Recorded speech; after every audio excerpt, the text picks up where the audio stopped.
Assalamualaikum warahmatullahi wabarakatuh. Kepada yang terhormat Bapak Ibu dosen penguji uji kinerja PPG Guru Tertentu tahap 5 tahun 2025. Izin saya memperkenalkan diri, saya Intolan dari SPD di LPTK Universitas Negeri Padang pada program studi Ilmu Pengetahuan Alam dengan NIM 254291129, mengajar di Sekolah SMP Swasta Darul Amin. Saya akan melaksanakan praktik pembelajaran dalam rangka penilaian uji kinerja dengan materi klasifikasi makhluk hidup. Demikian perkenalan dari saya. Sekian, terima kasih. Selamat menyaksikan. Wassalamualaikum warahmatullahi wabarakatuh. Assalamualaikum warahmatullahi wabarakatuh.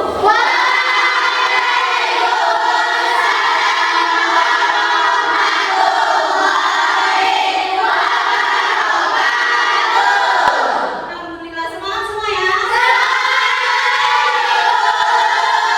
Baik, sebelum kita memulai pembelajaran, alangkah baiknya kita berdoa terlebih dahulu. Jadi karena sekarang ada saudara-saudara kita yang terkena musibah, jadi kita mengirimkan Al-Fatihah terlebih dahulu, baru dilanjutkan dengan doa belajar. Silakan kita bahas pimpin doanya.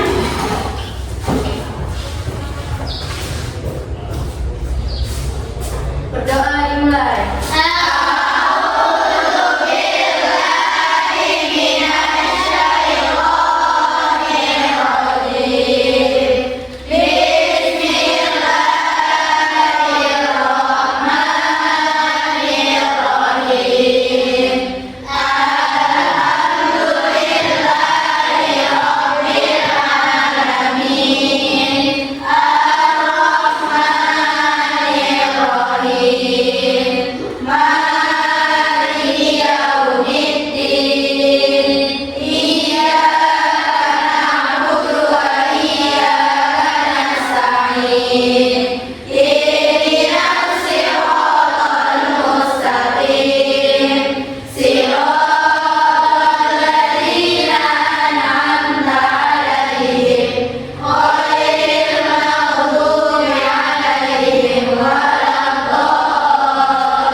Yang ketiga, murid dapat menjelaskan ciri-ciri benda yang tak hidup. Dan yang terakhir adalah murid dapat menjelaskan sistem klarifikasi makhluk hidup. Jadi ini tujuan pembelajaran kita nanti pada hari ini ya. Sebelum kita masuk pembelajaran, Ibu mau tanya, coba berdiri semuanya. Coba lihat lingkungan sekitar kita dan lingkungan kelas kita. Coba dilihat dulu semua. Perhatikan, amati. Nah, silakan Ibu. Sudah dilihat? Sudah dilihat? Coba dari hasil pengamatan kalian yang udah lihat di lingkungan sekolah kita dan lingkungan kelas kita, apa saja makhluk hidup, hewan kah, tumbuhan kah yang kalian lihat? Coba siapa yang tunjuk tangan? Pada apa? Benda hidupnya papan tulis, Bu. Ada papan tulis ya. Apa lagi? Ada meja, Bu. Ada meja. Ada kursi, Bu. Ada kursi. Yang lain siapa? Devi, apa yang benda yang hidup? Benda hidup seperti kucing, Bu. Iya, kucing. Apa lagi? Seperti ayam, Bu. Seperti ayam, ya. Apa lagi? Apa lagi ya? Burung. Apa lagi? Sabun. Apa lagi? Sabun apa? Lumpur. Lingkungan kelas kita itu apa namanya? Cumi. Tumbuhan kan makhluk hidup kan? Iya. Itu adalah benda yang hidup dan benda tak hidup. Nah, Ibu akan menjelaskan ciri-ciri pada makhluk hidup. Yang pertama itu adalah ciri-cirinya bergerak. Kenapa yang pertama cirinya itu adalah bergerak? Karena kemampuan untuk bergerak adalah salah satu ciri yang paling mencolok yang membedakan antara makhluk hidup dengan benda yang mati. Nah, setelah itu yang kedua ada memerlukan makanan. Kenapa memerlukan makanan itu termasuk ke ciri-ciri makhluk hidup? Karena makhluk hidup memerlukan makanan untuk memperoleh energi yang dibutuhkan untuk aktivitas, pertumbuhan, dan pergantian sel yang rusak. Selanjutnya ciri-ciri benda hidup ada peka terhadap rangsangan ya. Jadi peka terhadap rangsangan ini ada respon terhadap rangsangan dari lingkungan, yaitu adalah kemampuan adaptif yang dimiliki oleh makhluk hidup, yaitu berupa dengan suara. Kita punya suara kan? Punya, Bu. Ada sentuhan, coba sentuh kawan yang di samping. Terasa kan? Kalau misalnya benda tidak hidup, kalau kita sentuhnya nggak berasa. Nah, itu yang membedakan kita ya. Selanjutnya ada bernafas. Coba, ada nafas ya? Ya, itu bernafas kan? Itu bukan nafas karena itu adalah proses penting yang melibatkan pertukaran oksigen dan karbon dioksida antara makhluk hidup dengan lingkungannya. Selanjutnya itu ada tumbuh, yaitu pertumbuh dan perkembangan adalah proses penting dalam kehidupan makhluk hidup. Pertumbuhan ini mengacu pada peningkatan ukuran atau jumlah sel, sedangkan perkembangan menggambarkan perubahan. Contohnya kayak kita tumbuh berkembang. Yang dulunya awalnya kita kecil kan? Nah, coba ukuran sekarang berapa? Apa saja pertumbuhan dan perkembangan dunia? Tinggi badan. Apa lagi?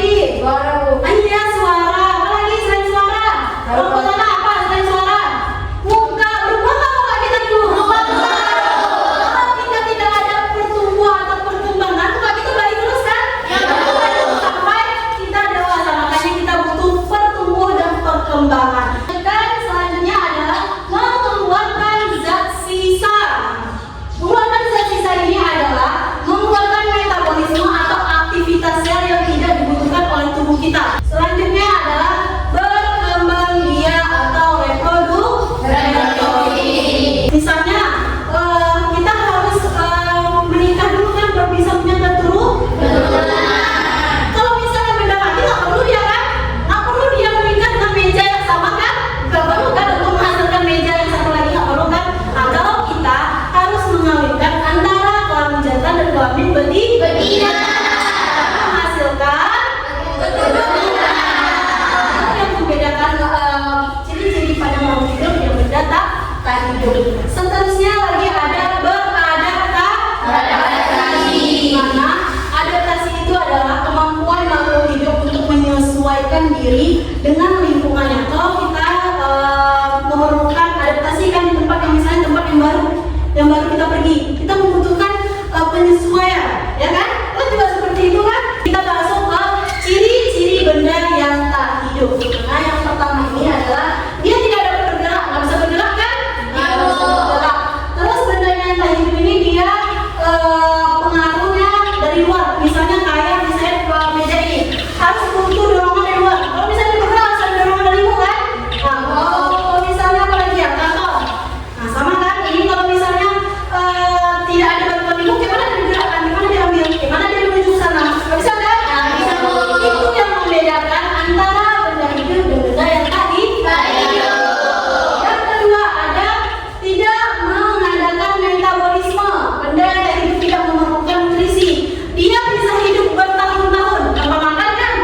yang berbeda.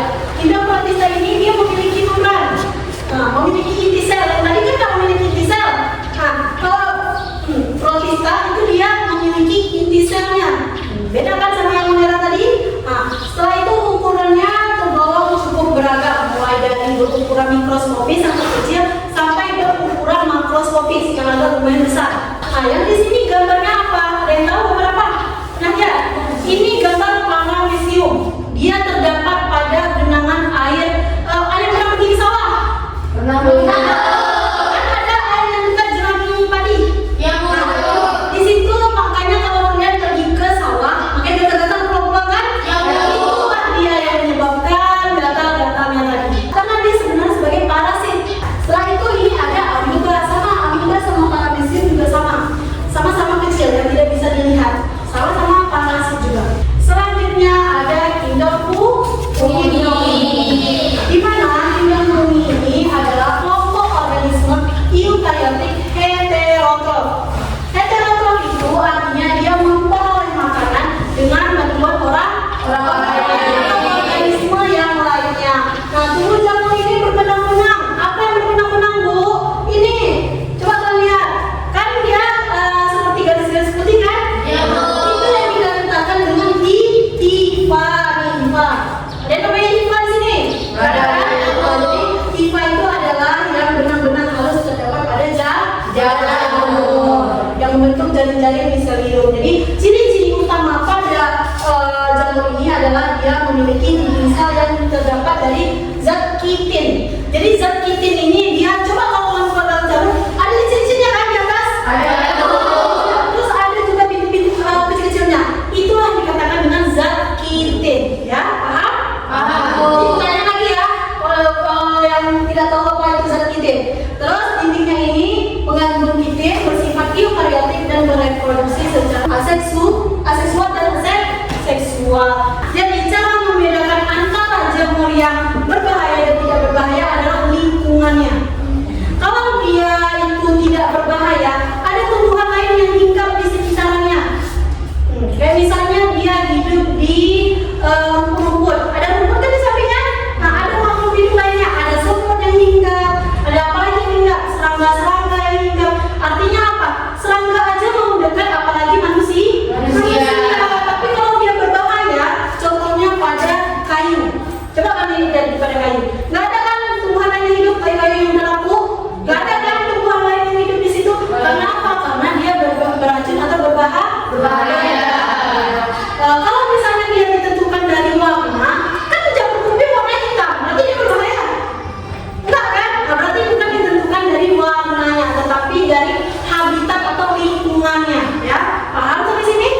paling pojok adalah Mafiro.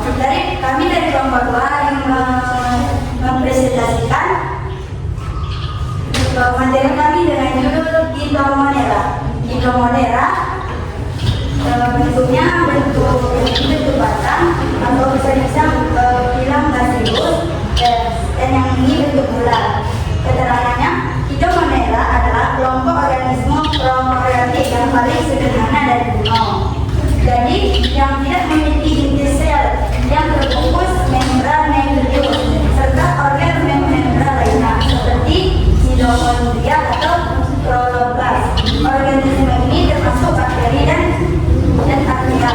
Ciri-ciri umumnya adalah 1. Reproduksi asexual, biasanya dengan pembentukan biner di mana satu sel membelah menjadi sel yang identik. Dan yang kedua, hidup di lingkungan beragam. Bisa hidup di tempat yang ekstrim seperti danau, dalam asam, lubang, dan hidrotermal maupun lingkungan yang sehari-hari seperti tanah, air, tubuh, makhluk hidup. Dan yang ketiga, cari hidup dengan bertahan hidup dengan cara memakan bahan organik atau heterotrof sebagai sporofit atau parasit, dan atau membuat makanan seperti autotrof atau fotosintesis atau kemosintesis. Dan yang keempat, ciri utama monera adalah organisme prokaryotik tidak mempunyai membran inti, uniseluler atau bersel satu. Dan mikrokosmos dengan sel sederhana yang tidak memiliki organel, bermembran atau mitokondria dan lain-lain. Bentuk bakteri ada 4 macam, yaitu Escherichia coli, bakteri yang menguntungkan yang hidup di usus manusia. Dan yang kedua, Lactobacillus lactis, bakteri yang bermanfaat untuk membuat keju yang biasa dimakan. Dan yang ketiga, Salmonella. Salmonella typhosa, bakteri ini menyebabkan penyakit tifus. Dan yang keempat adalah Membrio cholerae. Bakteri merugikan yang menyebabkan penyakit kolera atau infeksi usus. Wassalamualaikum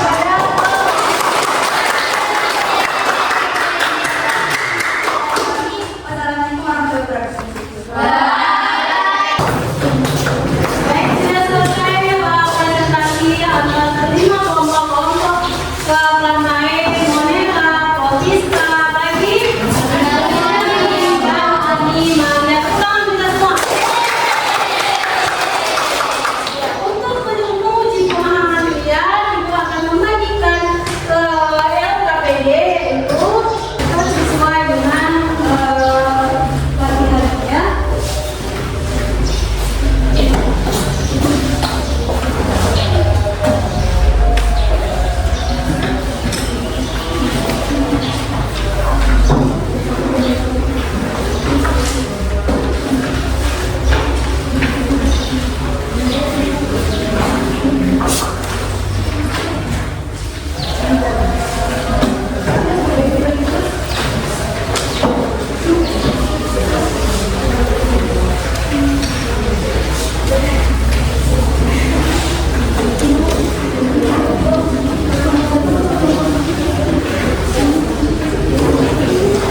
Sistem ini membantu ilmuwan menyusun informasi sistematis dari kelompok yang paling khusus dan kelompok yang paling umum, mulai dari domain, tingkat, film atau divisi, kelas, ordo, famili, genus hingga spesies. Yang